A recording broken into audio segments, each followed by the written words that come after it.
حضرت سید الشہداء امام علی مقام رضی اللہ تعالی عنہ آپ جب کربلا میں تشریف لے جاتے ہیں، ماہ محرم المحرم کا مہینہ ہے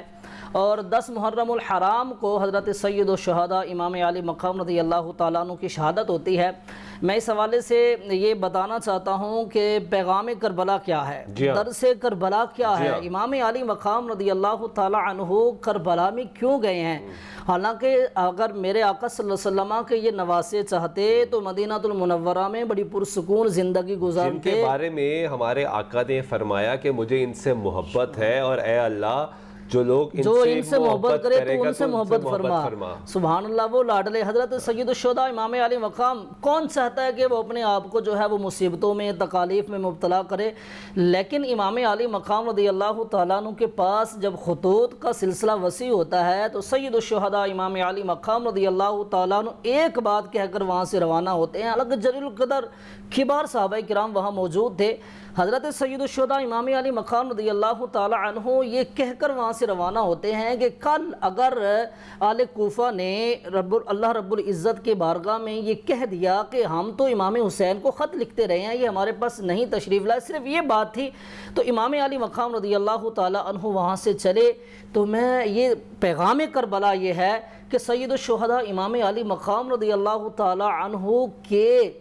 نزدیک ایک انسان کی بات کی کتنی وقعت ہے، انسان جو بات کرتا ہے اس کی کتنی اہمیت ہے، یہ امام علی مقام رضی اللہ تعالیٰ عنہ کو اس عمل سے آپ اندازہ لگا سکتے ہیں۔ آج ہمارے ہاں بات یہ ہے کہ ہم جب ہمارا کوئی بڑا بات کرتا ہے یا ہمیں شریعت کی بات کی جاتی ہے، ہم اس پر جو ہے وہ توجہ نہیں دیتے، اہمیت نہیں دیتے، حالانکہ ظاہری طور پر یہ بہت سی چھوٹی بات نظر آتی ہے کہ کسی نے خط لکھا ہو، آپ اس کے خط پر چل پڑیں، لیکن حضرت سید الشہداء امام علی مقام رضی اللہ تعالیٰ عنہ چلے۔ دراصل وہ یزید جس کے مقابلے میں میرے امام علی مقام رضی اللہ تعالیٰ عنہ چلے تھے، جب اس کا ظلم حد سے کراس کر گیا، جب اس کا ظلم بڑھنے لگا تو امام علی مقام رضی اللہ تعالیٰ عنہ پھر چلے یہاں تک کہ علامہ صاحب یہ بھی بتائیں نا آج کے نوجوان کو کہ حضرت امام حسین رضی اللہ عنہ نے یزید کی بیعت کیوں نہیں کی تھی، کیوں، وجہ کیا؟ یہ مین پوائنٹ ہے، یہ مین ایشو ہے کہ جس کو ہم اب یہاں پر ڈسکس کریں تو یقیناً یہ بہت بڑا پیغام ہے کہ میرے امام علی مقام رضی اللہ تعالیٰ عنہ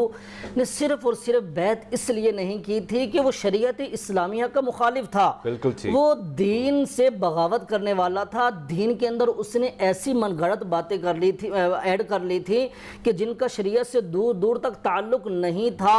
تو میرے امام علی مقام رضی اللہ تعالیٰ چونکہ نواسہ مصطفیٰ ہیں، نواسہ رسول ہیں، دین کی کیسے بیعت کر سکتے میرے آقا امام علی مقام رضی اللہ تعالیٰ عنہ اس شخص کے ہاتھوں میں ہاتھ کیسے دے سکتے ہیں جو شرابی ہے،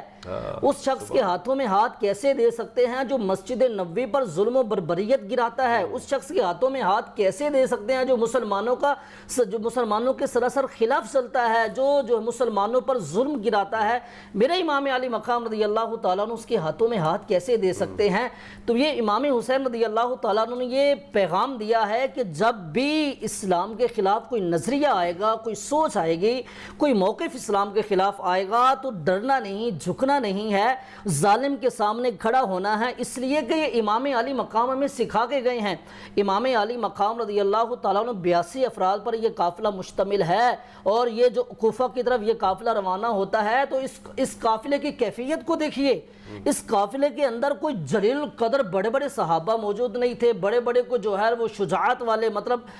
بڑے کوئی باہمت جسے کہتے ہیں نا دلیر لڑنے والے کوئی صحابہ نہیں تھے، بلکہ اس قافلے کے اندر میرے کریم آقا صلی اللہ علیہ وسلم کی وہ نسل موجود تھی، ننھے پھول موجود تھے۔ میرے امام علی مقام رضی اللہ تعالیٰ عنہ اپنے بیٹوں کو لیتے ہیں، کوئی بڑی عمر کا ہے، کوئی چھوٹا، حضرت سیدنا امام علی اصغر کو دیکھ لیں کتنی عمر ہے، اور پھر میرے آقا امام علی مقام رضی اللہ تعالیٰ عنہ کے ساتھ خواتین بھی چلتے ہیں۔ شجاعت اور حوصلہ تو بہت بلند تھا۔